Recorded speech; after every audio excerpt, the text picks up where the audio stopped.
Hello and welcome to the 4-H STEM activity training video. I'm Stephen Worker with the University of California 4-H Youth Development Program.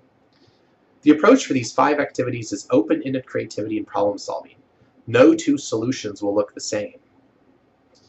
Your role during the activities will be to monitor the supplies, make sure no kids are using too much, offer some clues or hints to kids that might be having some difficulties, and just to be aware of the activity, give instructions as new youth come up to the activity.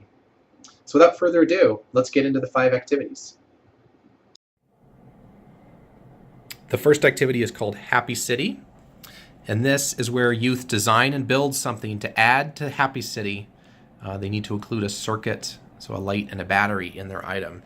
So here they're mostly using cardboard, and we'll have plenty of cardboard during the event. They'll have scissors and tape and markers, and so kids can add whatever they want to make Happy City a little bit happier.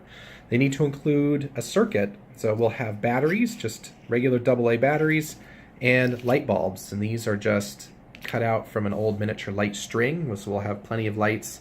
And so kids will make whatever they want in this activity. It might be a coffee shop, it might be an airport, a cell tower, something that they can be creative with and add to the city. So that's the first activity, pretty simple. The next activity is called Scribbling Machines. So here youth will design, build, and test a scribbling machine that makes drawings on paper. So we'll have a lot of flip chart paper on the ground so kids can test their contraption after they finish. So here they're using paper cups, so nothing in the cup, just a paper cup, a couple of markers, tape, some rubber bands. As you can see, this is a completed version. There's the motor on top, so just a small motor. Again, there's a battery, and when you connect the battery to the motor, it turns on. So let's turn it on and see what happens. Sometimes the motor will flip off the eraser, and that's fine. Just put it right back on. But once you add a counterweight, the cup moves quite a bit, and when we uncap these markers, it can draw on the paper. So kids will have a lot of fun with this activity. The next activity, so to turn it off, we just disconnect a couple of the wires, and you hear the noise is gone, so the motor is off.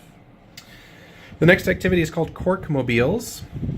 In this activity, youth will design, build, and test a wheeled car to roll down a ramp. The car should only contain corks, cardboard, and paper clips. And so here's an example of a finished one. Doesn't need to look like this. It can look different, but in this one we've put paper clips, straightened out paper clips through the corrugation of the cardboard and put them through corks that we've cut in half. And now this can roll down a ramp. But as the same advice for both the scribbling machines and the Cork Mobile, the final solutions could look much different than what I have prototyped here. It doesn't need to look like this at all, and I've seen many other solutions for both of these activities that are really cool. The fourth activity is called Balls and Tracks. In this activity, youth will design and build a roller coaster for marbles. See if you can get a loop-to-loop and jump in a cup.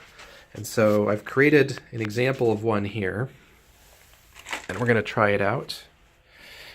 So we'll put the marble in here, and then let's see if we get it in the cup. Oh, yeah, we do. Cool. And so kids can try adding multiple loops. They can put multiple tracks together if they want. This is just foam insulation cut in half, and just with tape and marbles, you can create roller coasters. You can do jumps, loop-de-loops, all sorts of things. So we'll have fun with that. The fifth activity is called Float Your Boat. Youth design and build a boat to hold as many pennies as they can. And you get it to hold even more pennies by adding corks. So here they get aluminum foil, shape it into like a boat, kind of a cup shape, add pennies. And then the next challenge, if they can get, say 50 pennies in there, they probably won't in the first try, is to add some corks to their design that can add with buoyancy. So those are the activities. Thanks again for facilitating. Let me know if you have any questions. Bye.